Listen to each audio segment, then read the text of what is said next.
Hey, business besties, welcome back to the Female Founder World podcast. I'm Jasmine, the host of the show and the creator of the Female Founder World universe. Today, I'm chatting with Brittany Driscoll, the co-founder of Squeeze Massage. You are now entering Female Founder World with your host, Jasmine Garnsworthy. For people that don't know Squeeze, what are you guys building?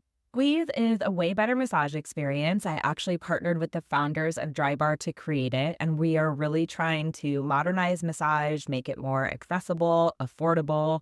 Our biggest differentiation, aside from creating a beautiful, sophisticated, luxurious brand, is our technology.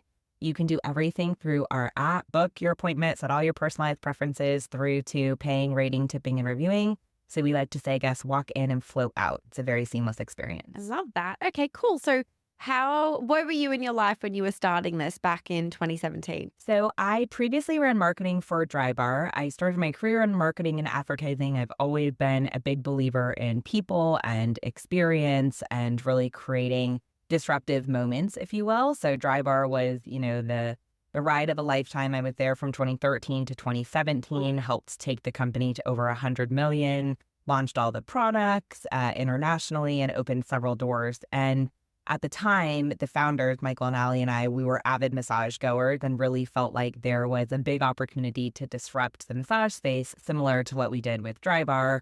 Felt like there was a hole in the market. On one end, you had low-end discount chains. On the other, there's high-end hotels and spas. And, I think the best business ideas really come out of personal frustration or necessity. And so we really felt like there was an opportunity to create a way better massage experience. And that's kind of what sparked us on this journey. As someone who's kind of been to 0 to 100 or 100 million before, what were some of those early things that you knew you had to do to kind of like validate that this was a legitimate, great idea? Absolutely. So I think first and foremost, it's really taking the time to be very thoughtful about the experience end to end. Little things are big things is one of our values. And so, we really focus on just all of the core moments that the guest and quite frankly, also our team members were going to experience the brand through and really make sure that they were memorable. So I would say just, really trying to think through every single milestone and moment of interaction with your brand and how you can be slightly differentiated. Like just as an example, our mascot we call Pat. It's the smiley face that you see just as a representation of hopefully how you feel when you walk out the door. We use Pat in all of our digital communications, certainly, in social media, but also on our app. And when you're waiting for the schedule to load, as an example, Pat, kind of goes in this little circle and has a cute little speech bubble that says, "Whoa, I'm getting dizzy." And, you don't have to say that, but it's just one of those moments that makes people smile and really kind of taps into the brand voice. So I would say just, being super mindful about all the little moments that make ultimately a really big difference. Awesome. What did you do for your launch? Like, what was your go-to-market marketing plan? How did you get that buzz and those first customers? Yeah, it's a mix of a lot of things. I always say that, marketing, there's no silver bullet. You really do have to kind of be active in all channels. So certainly we had local press and the Halo national media. So we built the brand organically ourselves. We also brought in a ton of local influencers to have them experience the brand, talk about it, hosted several events with local key tastemakers, advertising. For us, we're a brick and mortar business, so we're very local, and we partnered with schools and did pop-ups at other health and wellness businesses and really just got out into the community. That's one of the things, we're a franchise, and that's one of the things that I encourage my operating partners, which is what we call our franchisees, to do early and often, is just be out there in the community, make your face known, support other businesses the way you want to be supported. We were fortunate in that, in doing that early on, we had several businesses who sent an email out to their customer base on our behalf with a special offer. It's really those moments that help to get our message out to a mass audience and certainly people who are within our customer base. So I love that. It's a myriad of things. I love I feel like local marketing works as well for like, even if you're an e-com business, like getting out into the real world and partnering with other folks is just, I don't know, it just seems like the scrappy way to get things done. It actually is really impactful. I want to know more about the franchise model. And that's something that I really wanted to speak to you about because we haven't had a lot of people on the show who have done that. And I feel like it's probably maybe something that doesn't get spoken a lot about in kind of like the entrepreneurial world. Why, first of all, like what businesses should become franchise businesses? The franchising, I always like to say, is like taking the entrepreneurial leap with a safety net below you. It's a great way to kind of get that like entrepreneurial itch and that experience yourself, but with the support of a larger system. And then the other benefit in franchising, of course, is as a franchisee, you have other business owners in different communities around the country doing the same thing as you. So you kind of have just a really beautiful built-in network of champions and supporters and people you can learn from and also encourage. But the number one thing that's most important when thinking about if you want to franchise your business is one, can you scale it? Can it really work at scale? You know, for us, we need to get to hundreds of units really for the business model to work. I mean, as a franchisor, you're taking a very small royalty in the business. You know, the majority the financial flow goes to the operating partner, and so it's really important that you can scale to a meaningful volume for it to really make sense. And then the second other thing that I would really consider is, can someone else do this as well as you? You know, if your business is your name or requires you to be kind of that linchpin, then it's very difficult to franchise. You really need to have clear documentation and training processes to be able to set someone else up for success. So what are you as the franchisor? Which is that the title? Like you're the franchisor That's right. and they're the franchisor. Yep. Okay. What is your like role when you're onboarding someone? What does that process look like, and what are you offering them? So there's a few things. When you are awarded a franchise, you essentially get the rights to use the brand in your community. So that's the first thing, is that we're giving you the rights to use the brand, the name, and operate within our systems and standards. And then in terms of the level of support that we provide, we have support in every functional area of the business. So for us, you know, our process goes from real estate and site selection through to design and construction, to marketing your business, recruiting your team, operating it on a daily basis. And then, of course, working through, which I'm sure everyone listening to this knows, like the true entrepreneurial journey, the ups and downs. And we have coaching that we provide both personally and professionally to support our operating partners. So we really do try and round out the experience, not just with the business acumen, but also with the, you know, emotional and mental support that's really needed to run a business successfully. Okay, business besties, let's switch gears for a second. Real quick, I want to talk to you about this season's presenting sponsor, Vistaprint. They are sponsoring this entire season of the Female Founder World podcast, and we love a supportive sponsor. So much so that we're actually working with Vistaprint ourselves to create the merch and all of those beautiful event perks that you know and love from our in real life Female Founder World events. If you haven't heard of Vistaprint, here's what you need to know. Vistaprint helps all kinds of business owners print all kinds of marketing products like super professional business cards, fun merch, eye-catching flyers and brochures, and a whole bunch more. And it's all completely custom, so you can do whatever you want. Whatever you're imagining right now, Vistaprint can print it. And if you're wondering if you're ready to be a designer girly, their easy-to-use website makes it super simple. Plus, they have designers on hand to help you if you really need it. Right now, Vistaprint is giving all Female Founder World podcast listeners a little something, 25% off your first order at vistaprint.com.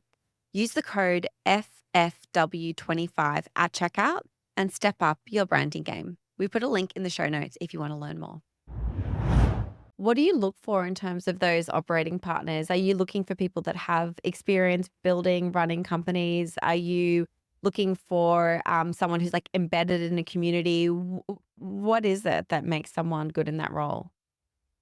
Yeah, the professional background, we're not as specific on, you know, I mean, we have people who come from finance and technology, and we've got lawyers and real estate agents and, you know, people who had marketing backgrounds. So the professional lane isn't as important as, one, we are a very people, I like to say we're in the people industry, not the service industry. Really, all we're doing is selling people's time. So much of the success as an operator is your ability to lead a team.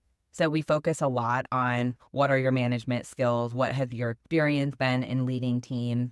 But then also it's back to the marketing piece.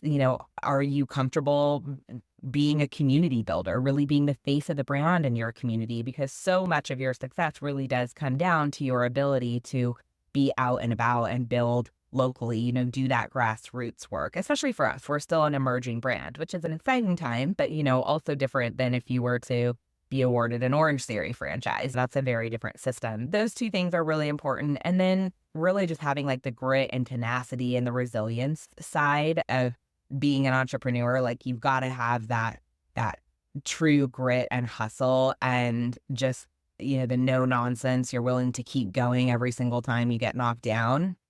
That's a big piece of it too. I'm curious as a, bricks and mortar physical business, how you decide and kind of look at where you're going to launch something new. Where does that data come from? Where does that information come from? Yeah, so that's a big part of the real estate site selection process. We definitely look at an overarching territories and we're looking at, demographics and psychographics and really making sure that the population and the density work. That's kind of like from a very high level halo perspective. But the key things when we're actually looking for a site are things like co-tenancy. We're looking for daily use centers, places where people are already living their life. They're going to yoga or the grocery store, they're grabbing their coffee or their juice, nail salons, places again that are ingrained in the community's behavior. That's really interesting. We don't have like a huge amount of people with a bricks and mortar like footprint on the show, and I just feel like it's such a different business. It's so interesting to me, the things that have to go into it. The other thing I wanted to talk to you about is funding and how you fund a business like this. How did you fund it in the beginning and what does that look like now? So we raised a small friends and family round in the beginning, and we were quite fortunate because we were coming off of the success of Drybar, and so there was quite a lot of people who were involved in that transaction and the sale. And so I will say for anyone out there who doesn't have kind of that foundational connection, I do think fundraising is very hard. I think particularly for women, it is a space that needs more and more support and opportunity. And I hope eventually to one day be championing that, because even for me with the success of Drybar and with my business partners, we've had our challenges for sure. So I think the most important thing when you're going out to fundraise is to remember that investors are ultimately investing in you as the business owner and as the leader. They obviously need to understand what your business concept is. They need to believe in it and certainly, understand the market landscape. But really, what they're investing in is, do they believe that you can make this happen? Do they believe that you understand the challenges that you have ahead of you, that you'll continue to forge through, that you're going to find a path forward? That's really what people are buying into. And so I think it's so important that you feel really confident in yourself. You also need to have a really clear pitch, a super succinct story. You need to hit on what's the gap in the marketplace, what problem are you ultimately trying to solve, how are you going to do it, what your long-term plan is. But it's really about connecting with people and being able to get them aligned with and understanding your vision. We hear this like often about how investors are investing like in the founder, in the person. How do you like actually present that to someone? Do you know what I mean? Is it something where you need Sure. to like have this profile that you've already built? Is it the way that you show up in the meeting on a Zoom call? Is it the way that you put together the pitch? Like, how do you actually communicate that across to a potential investor? Like, yep, invest in me. I'm a great bet. Yeah, no, I think it's a lot of things. I think it's partly what your experience has been prior to that kind of sets you up, giving you the foundation for where you're going. And that doesn't necessarily mean that you have to have the same experience, but demonstrate a track record of, getting shit done, of ultimately making things happen. For me, as an example, I worked in the advertising world before I even worked at Drybar, and I always worked on special projects. I was never the person who was like doing the direct mail campaigns. When I worked at a direct response agency, I convinced our managing director that we would do global promotions for Barbie. And the way that I did that was I was super passionate about it. I got everyone excited. I figured out partners that we could work with within the larger agency network, and just like was the squeaky wheel that made it happen. So I think that, and that's an example of like my grit and my tenacity, right? I mean, I didn't start a business, but I kind of made something happen that didn't exist. So that's an example of like, you can use your past as, hey, here's how I've shown up before. And this is, this is how I will be showing up in the future. So I think like finding the key little nuggets in your story that are going to provide confidence to someone. You definitely need to have your pitch, so your deck ready, with the overarching story. That's always good to send beforehand so that the investor has an understanding of what you're going to be talking about. But I think a lot of it does come down to how you show up, the energy that you show up with, why you're excited. Like, give examples about what you're doing that day or what you did this past week and the other conversations that you're having. You kind of want to create like a little bit of FOMO in investors and make them feel like if they don't invest, they're missing out. So, have other things in the works that you're talking through.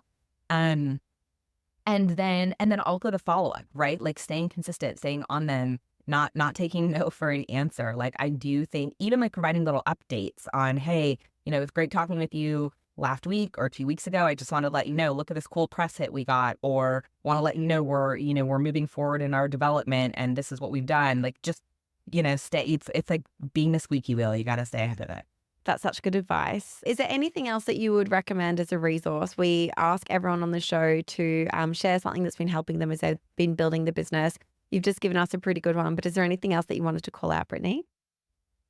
Yeah, aside from a gratitude practice, I think I would say, and it sounds like you're doing this already, but like find a peer group that you can be super honest with. I have a few girlfriends locally who are all building businesses. I go on walks with them at least, every few weeks just to be able to truly talk about like where we're at, what we're struggling with. And it's such a beautiful way to just validate that like everyone is in it, everyone is struggling, everyone's figuring it out. And to also stay encouraged. I just feel like that outlet is so critical to keeping the momentum going. Yeah, that's such a good piece of advice. And we, just for you guys listening, if you're not in our group chat, join it. We have a Female Founder World app. The group chat is free to join. And then we also do like in-person events, more programming for paid members. But the group chat as a base level, like everyone should be in there. If you don't have that community already, let's find the people that are going to help you through this. Yes, I love that.